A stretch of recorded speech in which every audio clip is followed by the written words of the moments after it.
I believed in our marriage. For 8 years, Samantha was my whole world. We had built a perfect life in suburban Chicago after meeting in college. We had the house, the careers, the friends, but lately something changed.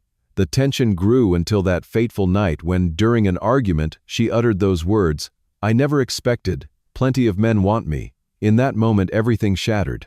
What do you do when the person you love tells you they have options? If you are watching this right now, let me know where you are tuning in from. Hit that like button and subscribe. If you have ever had to make a difficult decision to walk away from someone who no longer valued you.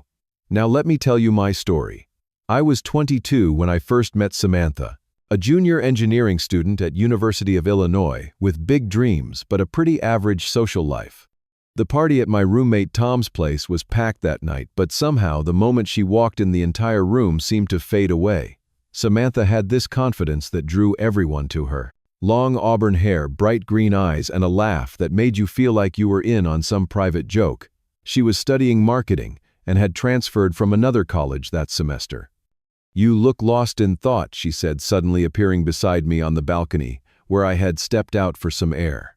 "Just enjoying the view," I replied, trying to sound cooler than I felt. "I am Samantha," she introduced herself with an extended hand.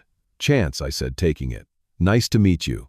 That night, we talked for hours about everything from our childhood dreams to our favorite movies. I learned she grew up in Seattle but moved to Illinois for college. She was passionate about advertising campaigns and creative storytelling. I told her about my fascination with building structures that could withstand time and nature. Our first date was at a small Italian restaurant near campus. I remember being so nervous, I put on 3 different shirts before deciding on a blue button-up. When she arrived wearing a simple black dress, I knew I was already falling for her. During those early months, we were inseparable. Weekends, exploring Chicago study sessions that turned into deep conversations, and discovering all the ways we complemented each other. She was spontaneous and social, pulling me out of my comfort zone. I was practical and grounded, providing stability, she said. She never knew she needed. After graduation, the decision to move in together came naturally. We found a small apartment in Chicago where I had accepted an entry-level position at Peterson Construction Engineering. Samantha landed a job at Blue Wave Marketing, and we began building our life together. The proposal came after 2 years of dating. End of Pride. They end T6. Nothing extravagant, just a private moment at Promontory Point where we often watched the sunset over Lake Michigan. She cried when I got down on one knee, and the yes came before I even finished asking. Our wedding was beautiful but modest. 100 guests at a renovated farmhouse venue outside the city. Samantha was radiant in her white dress, and I remembered thinking I was the luckiest man alive when she walked down the aisle toward me. The honeymoon in Hawaii was a week of pure bliss, hiking volcanoes, swimming in crystal-clear waters, and making plans for our future together. We talked about children, 3 we decided, and a house in the suburbs with a big backyard. The first 2 years of marriage flew by in a happy blur. I received my first promotion at work, and Samantha was excelling at her agency. We saved diligently and purchased our first home, a 3-bedroom colonial in a quiet suburb with excellent schools for our future family. Like any couple, we faced challenges. My parents divorced during our 2nd year of marriage, causing some financial strain when I helped my mother relocate. Samantha struggled with the loss of her grandmother, who had raised her for several years. But we faced these trials together, supporting each other through the difficult times. We established a social circle of other married couples, hosting dinner parties and game nights. Weekends were filled with farmers markets, home improvement projects, and planning for the future. I handled our finances and home repairs while Samantha managed our social calendar and home decor. We were a team, each playing to our strengths. Looking back, there were early warning signs I chose to ignore. Small comments about friends who were traveling instead of settling down. Her mild irritation when I would rather stay in than go to a new club opening. The way she would sometimes look at our suburban life with a fleeting expression I could not quite place. But these moments were so rare against the backdrop of our happiness that I dismissed them entirely. "Do you ever wonder if we settled down too young?" she asked once as we lay in bed. "Not when I am with you," I answered truthfully, pulling her closer. She smiled and nestled against my chest, and I thought the matter was resolved. I never imagined those quiet doubts would grow into something that would tear us apart. By our 6th year of marriage, things had begun to shift in ways I could not initially identify. I had been promoted to project manager, which came with greater responsibility and longer hours managing large-scale construction projects across the city. The position meant a significant salary increase, but also more stress and time away from home. Samantha had also advanced in her career, becoming a senior account executive at Blue Wave. Her new role put her in charge of several major client accounts and introduced her to a new team of colleagues. She began mentioning names I did not recognize, particularly Jack Harmon, the creative director she worked closely with on their biggest account. "Jack thinks we should take a completely different approach with the Meridian campaign," she would say over dinner, her eyes bright with excitement. "He has these amazing ideas about brand storytelling that could revolutionize how we approach client work." I was happy for her success, but noticed she was staying later at the office, often coming home after I had already gone to bed. Happy hours with colleagues became a weekly occurrence, then twice weekly. Her weekends, once reserved for us, were increasingly filled with networking events and work functions I was invited to but could rarely attend due to my own workload. Physical changes accompanied this new phase. Samantha revamped her wardrobe, opting for more stylish, expensive clothing. She changed her hairstyle, cutting her long auburn locks into a sleek shoulder-length bob with highlights. Her gym routine intensified, and she began following a strict diet. When I complimented her, she would smile, but then add, "Jack says presentation is everything in our industry." Our financial discussions grew tense as her spending increased. The credit card bills showed charges from high-end department stores, expensive restaurants I had never visited, and weekend spa retreats with her new work friends. We agreed on a budget, I reminded her after a particularly large statement arrived. "We can afford it now with our promotions," she countered. "Besides, in my position, I need to look the part. You would not understand because you wear the same 5 button-downs and khakis to work every day." That comment stung, but I tried to see her perspective. I suggested we plan a vacation together, thinking it might help us reconnect. She seemed enthusiastic at first, but when I proposed dates, there was always a work conflict or an important event she could not miss. My attempts to join her social outings were met with subtle resistance. "You would be bored," she would say. "It is all marketing talk and industry gossip." When I did attend, I often found myself alone at the bar while Samantha circulated through the room, laughing and chatting with her colleagues. I noticed how Jack always seemed to command her attention, how she touched his arm when she laughed at his jokes, how their conversations excluded everyone else. One night, I woke around 2 in the morning to find her side of the bed empty. I went downstairs and found her on the couch, phone in hand, smiling at the screen. "Work stuff," she said quickly, turning the phone face down when she noticed me.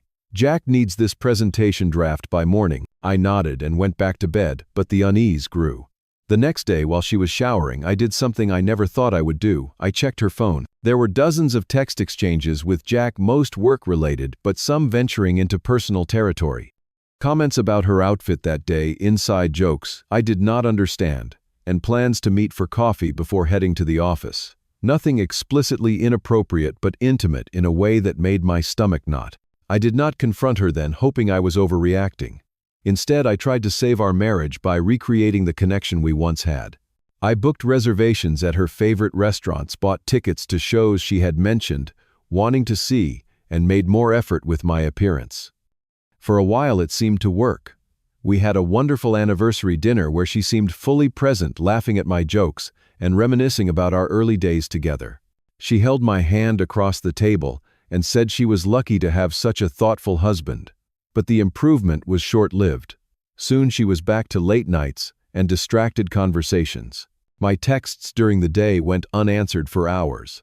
Weekend plans were canceled last minute for work emergencies that strangely often involved Jack needing her input. "Do you have feelings for him?" I finally asked one night after she mentioned his name for the 10th time that evening. Her face registered shock, then anger. "He is a colleague and friend. I cannot believe you would accuse me of something so inappropriate." "I am not accusing," I said carefully. "I am asking because you seem happier talking about work with Jack than spending time with me. Maybe because Jack values my ideas and contributions instead of questioning my commitment," she snapped back. The argument ended with tense silence, and separate sleeping arrangements, me in the bedroom and her in the guest room. The next morning, we both pretended it had not happened, falling into the routine of polite strangers sharing a home. By then, the distance between us felt insurmountable. I began to wonder if our marriage could survive, or if we had already drifted too far apart to find our way back to each other. The breaking point came during a dinner party we hosted for some of my colleagues from Peterson Construction. I had recently completed a major project ahead of schedule and under budget, earning recognition from senior management. Samantha had initially seemed supportive, helping plan the event and preparing our home to receive guests. The evening started well. Our dining room table was beautifully set, the food Samantha had catered was excellent, and conversation flowed easily as we enjoyed cocktails in the living room. But I noticed Samantha drinking more rapidly than usual, finishing her first 2 glasses of wine before everyone had even arrived. By the time dinner was served, she was on her 4th glass and becoming noticeably louder, her laughter more forced. My boss David was there with his wife Susan, along with 2 project engineers from my team and their spouses. The newest addition to our department, Ryan Williams, had come alone. Ryan was younger than me, recently divorced and new to Chicago. Handsome in a conventional way with perfect teeth and carefully styled hair. Throughout dinner, Samantha directed most of her attention toward him, asking about his previous work in Boston, laughing at his mildly amusing anecdotes and refilling his wine glass attentively. "So Ryan, a handsome, successful guy like you, must have the women of Chicago lining up," she said, leaning toward him. The table conversation awkwardly paused. "Not really," Ryan replied, glancing at me uncomfortably. "Still settling in." Their loss, Samantha continued, placing her hand briefly on his arm. "If I were single in this city." She let the implication hang in the air. I cleared my throat and quickly changed the subject, asking David about the upcoming Riverside development project. The conversation recovered, but I noticed Susan giving Samantha a concerned look across the table. After dessert, Ryan was the first to excuse himself, thanking us, but mentioning an early meeting. The others followed shortly after the evening, ending earlier than planned with stilted goodbyes at the door. When the last guest left, I closed the front door and turned to Samantha, who was collecting wine glasses from the living room. "What was that about?" I asked, keeping my voice measured despite the anger and embarrassment churning inside me. "What was what about?" she replied, though her defensive tone suggested she knew exactly what I meant. "You were flirting with Ryan all night. My colleague in our home in front of my boss." She rolled her eyes. "I was being friendly to your awkward coworker.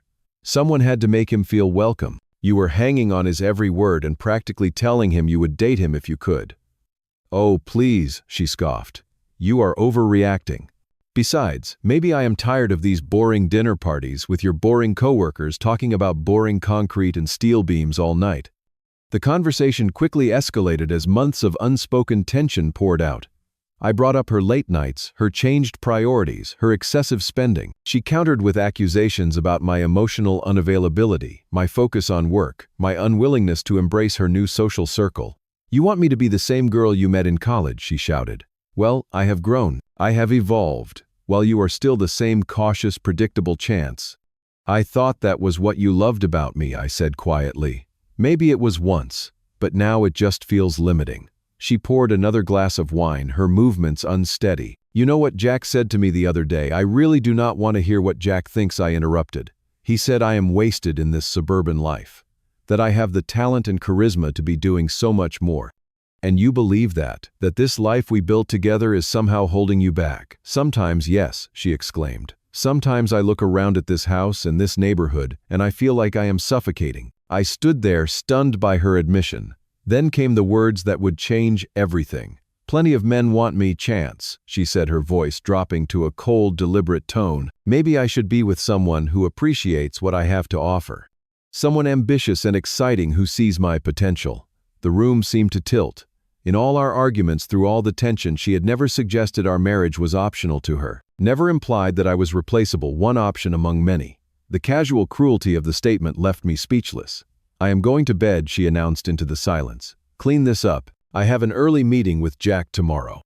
She walked unsteadily up the stairs, leaving me alone among the remnants of our disastrous dinner party. I mechanically cleared the table and loaded the dishwasher, her words echoing in my mind. Plenty of men want me. The implications were clear even in my shocked state. That night I lay awake on the couch, unable to bear sleeping beside her. I thought about our 8 years together, the gradual deterioration of what I had believed was an unbreakable bond. I considered what life would be like, continuing this way, competing for my wife's affection with other men who apparently wanted her. The thought made me feel hollow. Morning came after a sleepless night. Samantha emerged dressed immaculately in a fitted black dress and heels. I did not recognize her makeup perfect, despite the previous night's drinking. About last night, I began as she poured coffee. I do not have time to rehash it now, she cut me off. I told you I have that meeting with Jack. We will talk later. After she left, I called in sick to work for the first time in years. Something had broken inside me, and I needed to understand what it meant. While sitting at our kitchen island, I opened her laptop, which she had forgotten in her rush. Her email was still logged in, and against my better judgment, but following an instinct I could not ignore, I searched for Jack's name. What I found confirmed my worst suspicions. Dozens of emails exchanged outside of work hours, plans to meet for drinks that she had told me were team events. One message from Jack read, "You looked amazing today. That blue dress is my favorite. Dinner tomorrow. The usual place at 7. Her reply, "Cannot wait. Will tell C. I have a client meeting." C. Not even my full name. Just an initial to be worked around an obstacle to their time together. I was still sitting there, surrounded by evidence of my wife's deception when she called around noon. "I forgot my laptop," she said without greeting. "Can you bring it to my office? I found your emails with Jack," I replied, my voice surprisingly steady. A pause. "What are you talking about? Why are you snooping through my computer? Is it snooping when you find proof your wife is having an affair?" "I am not having an affair," she insisted, but her voice had the same defensive quality I had grown to recognize. "Jack and I are close colleagues. The marketing world requires networking and relationship building. Is that what you call lying to me about where you are and who you are with relationship building? You are blowing this completely out of proportion," she said. "Look, I cannot do this now. I have clients waiting." "Of course you do," I replied. "Your laptop will be at home when you decide our marriage is worth your time." I hung up, something I had never done to her before. Then I went upstairs to our bedroom and pulled out my suitcase from the closet. With methodical calm, I packed enough clothes for a week, along with essential toiletries and important documents. I took the framed photo of my parents from my nightstand, but left the wedding pictures untouched.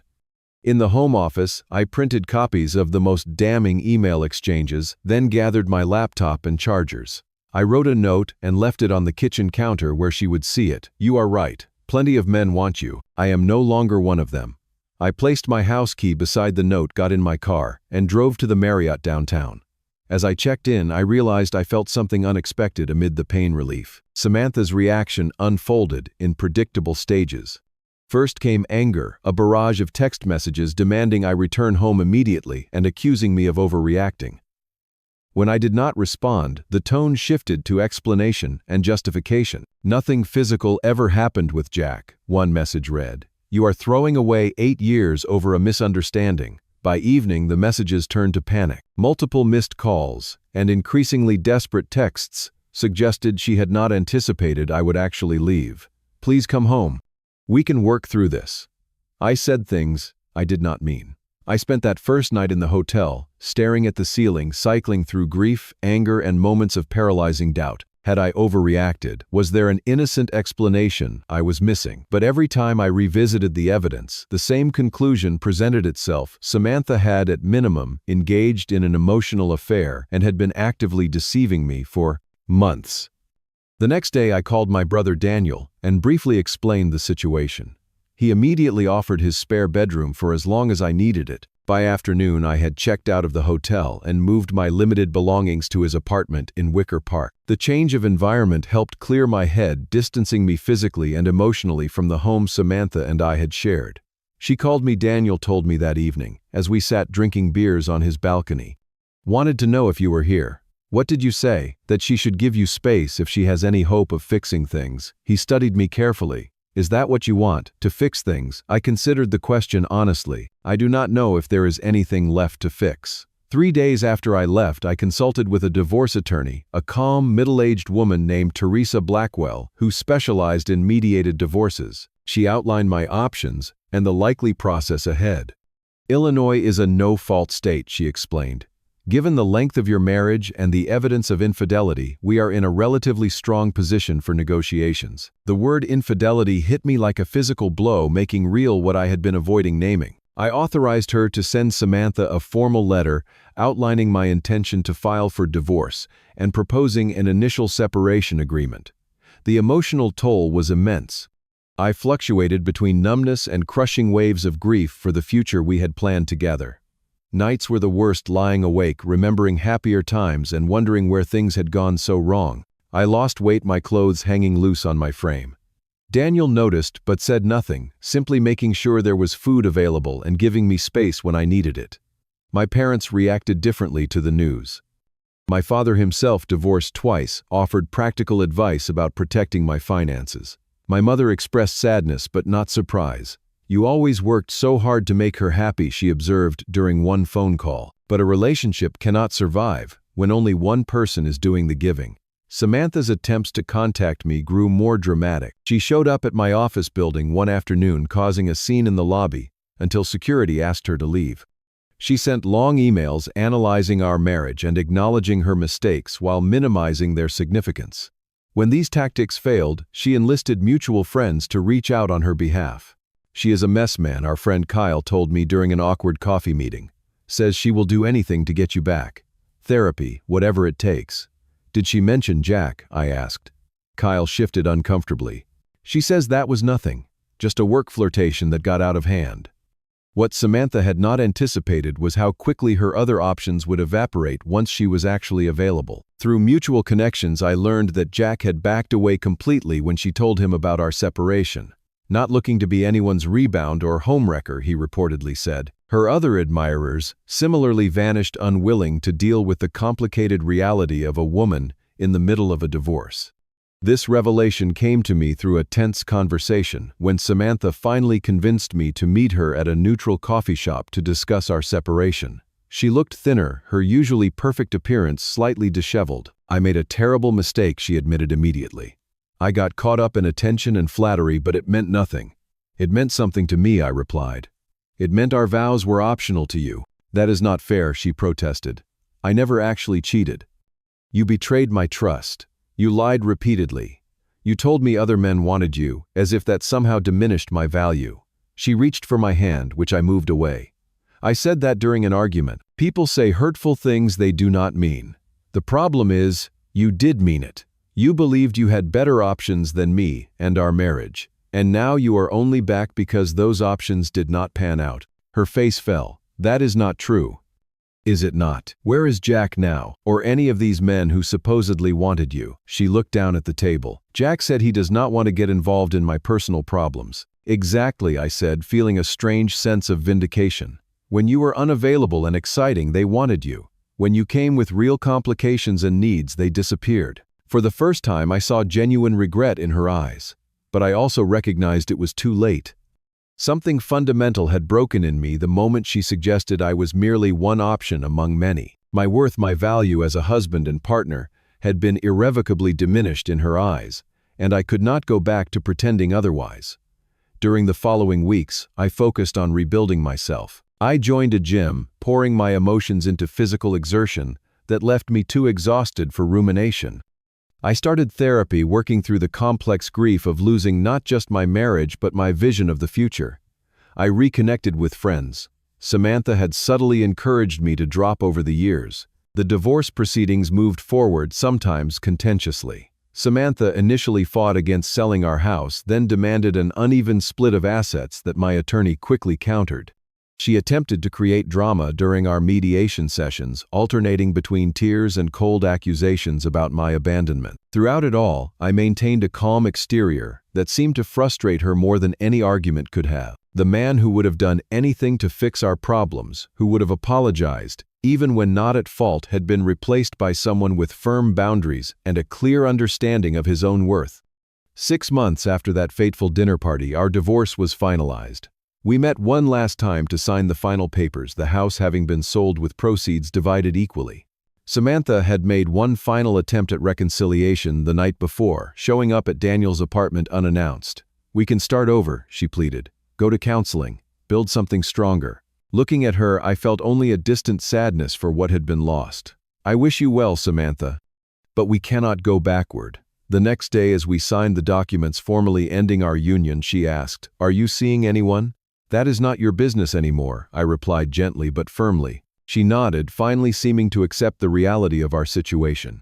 As we walked out of the attorney's office for the last time, she stopped. "For what it is worth, I am sorry," she said. "You deserved better." It was the first completely honest thing she had said in months, and I appreciated it for what it was, an ending, not a beginning. 2 years have passed since I walked away from my marriage. The journey has not been easy, but it has been transformative in ways I never could have anticipated. I now live in a comfortable apartment overlooking the Chicago River, a space that is entirely my own, reflecting my tastes and priorities without compromise. The most valuable lesson I learned through this painful experience is that self-worth cannot be negotiated or outsourced. For years, I had allowed Samantha's perception of me to define my value. When she suggested other men wanted her, implying I should be grateful, she chose me. Something fundamental shifted in my understanding of myself and our relationship.